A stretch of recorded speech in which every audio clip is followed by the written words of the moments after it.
स्वागत है दोस्तों नेचर आर्ट क्लासेज में आपका। मैं रवि प्रकाश आज आप लोगों के लिए जो सिंधु घाटी की सभ्यता अर्थात इंडस वैली सिविलाइजेशन भाग 3 का जो है वीडियो लेकर आया हूँ, जिसमें हम पहले वीडियो में जो है हड़प्पा का सामान्य परिचय या सिंधु घाटी का सामान्य परिचय, उसी के क्रम में फिर जो है दूसरे वीडियो में हमने हड़प्पा सभ्यता, मोहनजोदड़ो, लोथल, कालीबंगा इत्यादि स्थलों पर चर्चा कर चुके हैं। और जो आज का हमारा भाग 3 का वीडियो है, इसमें जो है हम सिंधु घाटी की जो सभ्यता की विशेषता और जो सिंधु घाटी के समकालीन सभ्यताएं रही हैं, मेसोपोटामिया की सभ्यता, मिस्र की सभ्यता और चीन की सभ्यता, और फिर उसके बाद सभ्यता का पतन, आज इसके बारे में हम लोग अध्ययन करेंगे। अब हम लोग सीधे अपने टॉपिक पे आते हैं। जो सिंधु घाटी सभ्यता की विशेषता है उसके बारे में चर्चा कर लेते हैं। तो विशेषता में जो सबसे पहला हमारा टॉपिक है मोहर। सिंधु घाटी सभ्यता में सर्वाधिक मोहरों का प्रयोग किया गया, जिसमें जो है मोहरों का महत्वपूर्ण स्थल जो सिंधु घाटी की सभ्यता रही वह मुख्यतः क्या रहा, मोहरों का महत्वपूर्ण स्थल रहा। और हमें बहुत टाइप की मोहरें जो है प्राप्त हुई हैं। अधिकांश मोहरें सेलखड़ी की पाई गई तथा ज़्यादातर मोहरों का आकार वर्गाकार रहा। जो यहाँ से सिंधु घाटी सभ्यता से जो मोहरें पाई गई हैं, ज़्यादातर अधिकतर जो है सेलखड़ी नामक जो पत्थर की मोहरें जो बनाई गई थी वही हमको यहाँ सिंधु घाटी सभ्यता से प्राप्त होती है। और जो सेलखड़ी थी दोस्तों, जो सेलखड़ी था वह एक पत्थर होता था, उसको तराश कर उस मोहरों को बनाए सिंधु घाटी के जो लोग थे उसको बनाते थे। तो जो मोहरें थी वह अधिकतर सेलखड़ी, बार बार आपसे प्रश्न यहीं से पूछ लिया जा रहा था कि मोहरों का माध्यम क्या रहा। तो मोहरों का जो माध्यम रहा वह सेलखड़ी माध्यम में मोहरें हम यहाँ सिंधु घाटी सभ्यता से प्राप्त हुई हैं। और ज़्यादातर अधिकतर मोहरों का जो आकार रहा वह वर्गाकार में रहा, बिल्कुल लंबाई चौड़ाई जो है उसकी एकदम बिल्कुल समान रही। तो मोहरों का आकार कैसा रहा, वर्गाकार आकार में वहाँ से मोहरें हमको प्राप्त होती हैं। तो ये रहा जो है मोहरों का। और फिर उसके बाद हमें और क्या क्या जो है वस्तुएं या क्या क्या चीज़ें वहाँ से हमको प्राप्त होती हैं। तो दूसरा हमारा है नगर के प्रमाण।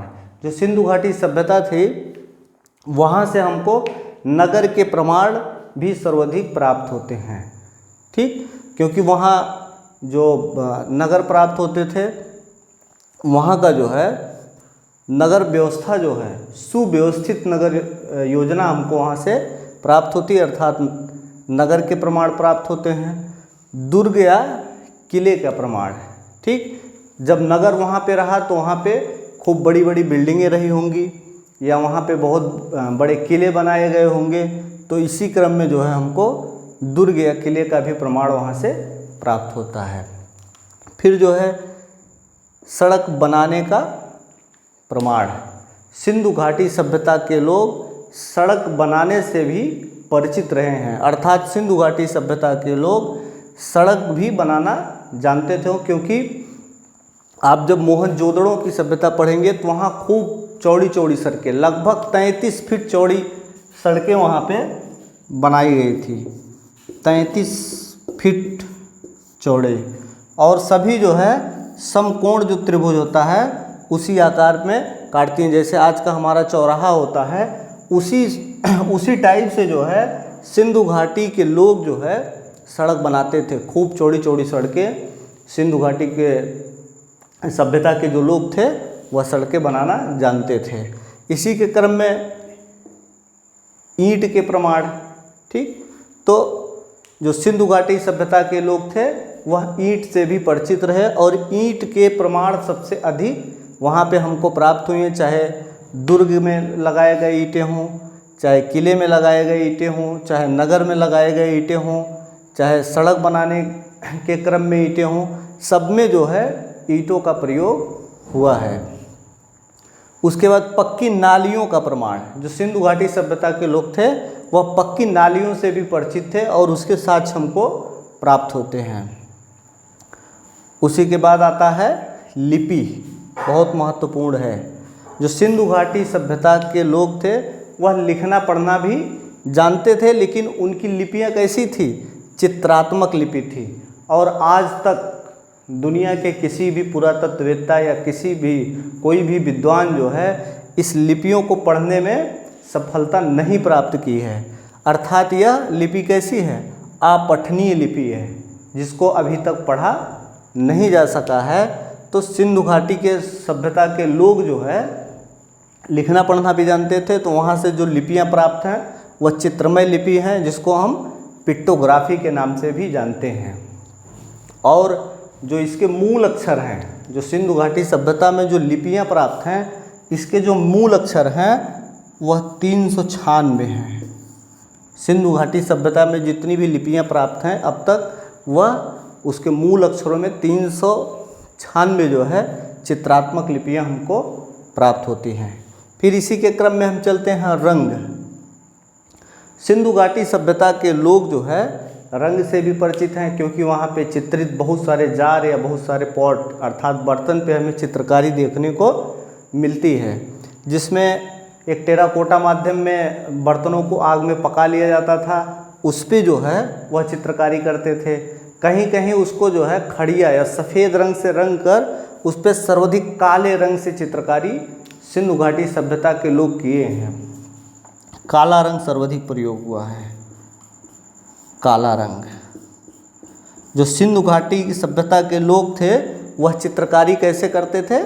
काले रंग से। यह एक दो बार परीक्षाओं में पूछा गया है कि सिंधु घाटी के सभ्यता के लोग जो है किस रंग से चित्रकारी करते थे, तो वह अधिकतर काले रंग से चित्रकारी करते रहे।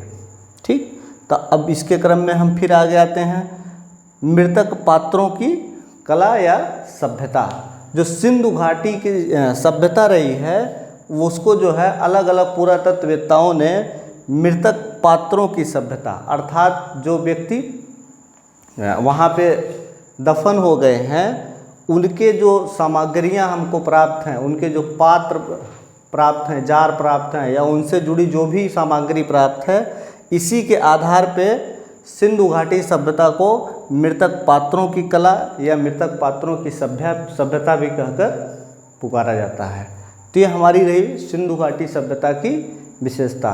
दोस्तों एक चीज़ मैं और आप लोगों को बता दूं कि हम यहाँ कला पढ़ रहे हैं, कला या चित्रकला से रिलेटेड चीज़ें पढ़ रहे हैं, क्योंकि इतिहास में हम बहुत नहीं जाएंगे। अगर हम इतिहास बताने लगें तो शायद कला और इतिहास का चोली दामन का साथ है बहुत लंबा हो जाएगा। इसलिए जो है हम जो कला से रिलेटेड चीज़ें हैं उसी को आप लोगों को बता रहे हैं। तो अब हो गया हमारा मोहर। मोहरों का उपयोग जो है कैसे करते थे? चूँकि वो एक ब्रांडिंग थी, मतलब जो सिंधु घाटी सभ्यता के लोग थे उनके जब सामान आते जाते थे तो वही मोहर मार के दिया जाता था कि यह किसका सामान है और किस जगह से आया है। तो मोहरों का महत्वपूर्ण स्थल सिंधु घाटी की कला में रहा है। नगर के प्रमाण रहे हैं, दुर्ग या किले के प्रमाण रहे हैं, जिसमें हम मोहनजोदड़ो या हड़प्पा और चीज़ें पढ़े हैं, तो उसमें छोटी छोटी चीज़ों को हमने दर्शाया है।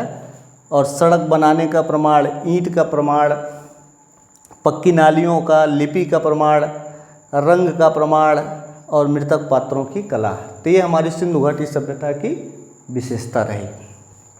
अब हम आते हैं अपने अगले टॉपिक पे। तो जो सिंधु घाटी सभ्यता की समकालीन सभ्यताएं भी रही, जिसमें मेसोपोटामिया की सभ्यता, मिस्र की सभ्यता और चीन की सभ्यता, यह तीन जो है मुख्य सिंधु घाटी सभ्यता के समकालीन सभ्यताएं भी रही और इससे भी आपको परीक्षाओं में प्रश्न पूछे जा रहे हैं। तो अब हम आ जाते हैं सिंधु घाटी के समकालीन सभ्यता में। पहला हमारा मेसोपोटामिया की सभ्यता। दोस्तों मेसोपोटामिया जो है पश्चिमी एशिया का जो है एक देश है, जिसको वर्तमान समय में हम इराक के नाम से जानते हैं। मेसो का अर्थात यहाँ यू से लिया गया है, मेसो, ठीक, धन पोटामिया। ठीक, तो ये दो शब्दों से मिलकर बना है मेसोपोटामिया। मेसो का अर्थ यहाँ यू से लिया गया है, मेसो का अर्थ यू से लिया गया है, यू अर्थात दो नदियों के बीच की जगह, ठीक। और पोटामिया का अर्थ होता है नदी, अर्थात दो नदियों के बीच में जो पनपी सभ्यता है हम उसको मेसोपोटामिया सभ्यता के नाम से जानते हैं। तो जो मेसोपोटामिया की सभ्यता रही है वह दजला और फरात नदी के बीच में जो है यह सभ्यता विकसित रही है। बार बार नदी को पूछा गया, खासकर यूपी प्रवक्ता, टीजीटी और जो है बिहार के और राजस्थान के कुछ परीक्षाओं में इसको पूछा गया है। तो बार बार हमको नदी पूछा जा रहा है। दजरा फरात नदी के बीच में पनपी सभ्यता को हम किस नाम से जानते हैं? तो मेसोपोटामिया की सभ्यता। यह मेसोपोटामिया की सभ्यता किस नदी के तट पर विकसित हुई? तो दजला और फरात नदी के तट पर। और यह जो मेसोपोटामिया की सभ्यता रही, यह सिंधु सभ्यता से इसके अच्छे व्यापारिक संबंध थे, इसीलिए इसको हम सिंधु घाटी के समकालीन सभ्यता मानते हैं। तो यह सिंधु सभ्यता से व्यापारिक संबंध रखते थे। और यह जो है मेसोपोटामिया कहाँ स्थित है? तो इसका वर्तमान नाम इराक है और दजला फरात नदी के तट पर स्थित है। चूँकि हमने आपको पहले बता चुके हैं कि हम बहुत इतिहास में नहीं जाएंगे, ठीक। तो हमारी मेसोपोटामिया की सभ्यता रही। इसी के समकालीन जो है सिंधु घाटी के समकालीन जो दूसरी सभ्यता रही, मिस्र की सभ्यता। जो मिस्र की सभ्यता रही, मिस्र की सभ्यता नील नदी के तट पर विकसित हुई थी। बहुत इम्पॉर्टेंट है, क्योंकि जब हम आगे ये टॉपिक ख़त्म हो जाएगी, जब यूरोपीय कला के बाद और हम बारोक कला, राकोको कला, बाइजेंटाइन कला इत्यादि जब कलाओं को हम पढ़ाएंगे, तो उसके पहले मिस्र की सभ्यता को हम जो है उसमें जो है जानेंगे। हाँ, एक चीज़ और, जो इराक मेसोपोटामिया की सभ्यता रही, वहाँ पे 4 और इसके अंतर्गत सभ्यताएं रही। एक जो है सुमेरिया सभ्यता, बेबीलोन सभ्यता, आसीरिया सभ्यता और कैडिल्य सभ्यता, ठीक, सॉरी। तो ये सारी सभ्यताएं जो है मेसोपोटामिया में विकसित रही। इसको मेसोपोटामिया, मिस्र और चाइना, चीन, इसको और विस्तार से हम पढ़ाएंगे। लेकिन अभी सिर्फ यहाँ सिंधु घाटी सभ्यता से जुड़ी ये सभ्यताएं, इसके समकालीन सभ्यताएं रही, इसलिए हम थोड़ा सा इस पर प्रकाश डाल ले रहे हैं। तो हम मिस्र की सभ्यता नील नदी के तट पर विकसित हुई। बार बार प्रश्न यहीं से हमको पूछा जा रहा है, ठीक। नील नदी का वरदान भी मिस्र को कहा जाता है। इतिहास के पिता हेरोडोटस के अनुसार अगर नील नदी मिस्र में ना बहती तो नील नदी क्या होता? एक मरुस्थल होता, उनके अनुसार जो है। इसीलिए हेरोडोटस के अनुसार मिस्र की सभ्यता को नील नदी का वरदान कहा जाता है। तो नील नदी हो गया, यहीं से आपको एडजेक्टिव बार बार बन रहे हैं, प्रश्न यहीं से बन रहे हैं। नील नदी का वरदान विश्व की नील नदी का वरदान इसको कहा जाता है, ठीक। विश्व की सबसे लंबी नदी नील नदी है। जो विश्व की सबसे लंबी नदी है नील नदी है, और इसको जो है मिस्र को नील नदी का वरदान भी कहा जाता है। मिस्र को पिरामिडों का देश कहा जाता है। यह भी प्रश्न बार बार आपसे पूछा जा रहा है, क्योंकि वहाँ के जो शासक वर्ग होते थे, जो राजा होते थे, उनको 100 को दफना के उसके ऊपर एक पिरामिड बनाया जाता था, उसके साथ इनके खाने पीने की वस्तुएं और जो दैनिक उपयोग की जितनी भी चीज़ें होती थी उसको जो है इस पिरामिड के अंदर रखा जाता था, दफनाया जाता था और उसके ऊपर एक पिरामिड बनाया जाता था। एक गीजा का पिरामिड बहुत प्रसिद्ध है। ये गीजा का जो पिरामिड है मिस्र में बहुत प्रसिद्ध है, ठीक। उसके बाद इस मिस्र की सभ्यता या मिस्र की कला को अमरतत्व की कला तथा मकबरा की कला भी हम लोग जानते हैं। अर्थात जो मिस्र की कला रही है वह अमरतत्व की कला तथा मकबरा कला के नाम से मिस्र की सभ्यता को हम जानते हैं। हम बार बार कह रहे हैं कि आगे जब हम मिस्र को और पढ़ाएंगे तो इसमें थोड़ा हम और विस्तार करेंगे, ठीक। तो ये हमारा रहा मिस्र की सभ्यता। फिर चीन की सभ्यता। चीन की जो सभ्यता रही है वह चीन की सभ्यता हुआंगहो नदी या पीली नदी, हुआंगहो नदी या पीली नदी के तट पर चीन की सभ्यता विकसित हुई है। हुआंगहो नदी को चीन का शोक भी कहा जाता है। जो हुआंगहो नदी है बहुत इसमें बाढ़ बहुत ज़्यादा आता है, इसीलिए जो है हुआंगहो नदी को चीन का शोक भी कहा जाता है। तो ये जो है हमारे सिंधु घाटी की समकालीन 3 मुख्य सभ्यताएं रही हैं, जिसमें जो है मेसोपोटामिया की सभ्यता, मिस्र की सभ्यता और चीन की सभ्यता। तो ये जो है इसके समकालीन सभ्यता। अब हम लोग आ जाते हैं सभ्यता का पतन, थोड़ा सा जान लेते हैं। अर्नेस्ट मैके और जॉन मार्शल, अर्नेस्ट मैके और जॉन मार्शल मानते हैं कि जो सिंधु घाटी सभ्यता का पतन हुआ वह बाढ़ से पतन हुआ। ठीक, तो अर्नेस्ट मैके और जॉन मार्शल के अनुसार सिंधु घाटी का जो है पतन कैसे हुआ, तो बाढ़ से। दोस्तों इसी पे जो है 2016 में आशुतोष गोवारिकर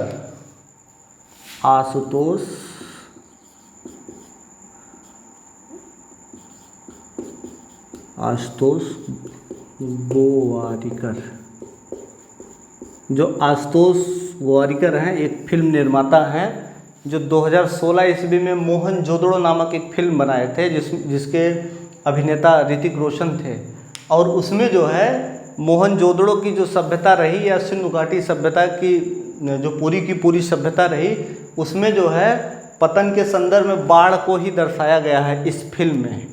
ठीक, यह भी प्रश्न आपको बन सकते हैं कि मोहनजोदड़ो पर फिल्म जो बनाई गई है उसके निर्माता या निर्देशक कौन हैं, तो आशुतोष गोवारिकर हैं, और इसके अभिनेता जो रहे हैं इस फिल्म के ऋतिक रोशन रहे हैं। और बाढ़ को ही दिखाया गया है कि बाढ़ से जो है यह सभ्यता का पतन हुआ। चाइल्ड और व्हीलर मानते हैं कि विदेशी आक्रमण इस पे हुआ, चूँकि आर्य जब आए तो उन्होंने आक्रमण किया और यह सभ्यता का पतन किया। तो चाइल्ड और व्हीलर के अनुसार विदेशी आक्रमण, और फेयर सर्विस के अनुसार पारिस्थितिकी जो असंतुलन हुआ, जलवायु परिवर्तन हुआ, उसके कारण इस सभ्यता का पतन हुआ। तो ये हमारा रहा पूरा का पूरा सिंधु घाटी की सभ्यता भाग 3 या इंडस वैली सिविलाइजेशन।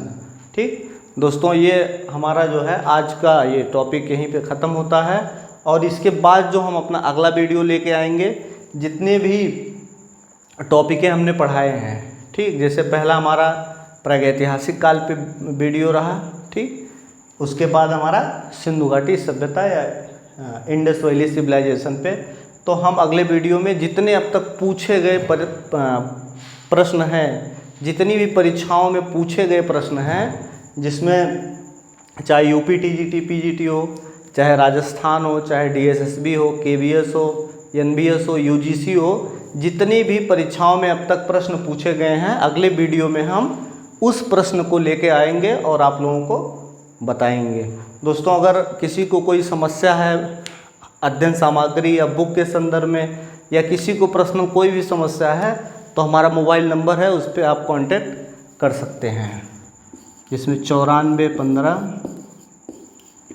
98 53 93 ये हमारा व्हाट्सएप नंबर है। और एक नंबर और है 91 49 200 882। ठीक, ये हमारा मोबाइल नंबर है। किसी को कोई भी प्रकार की समस्या होती है कला के संदर्भ में, तो बेहिचक हमसे बात कर सकता है। तो आज का वीडियो हमारा यहीं समाप्त होता है। बहुत बहुत धन्यवाद।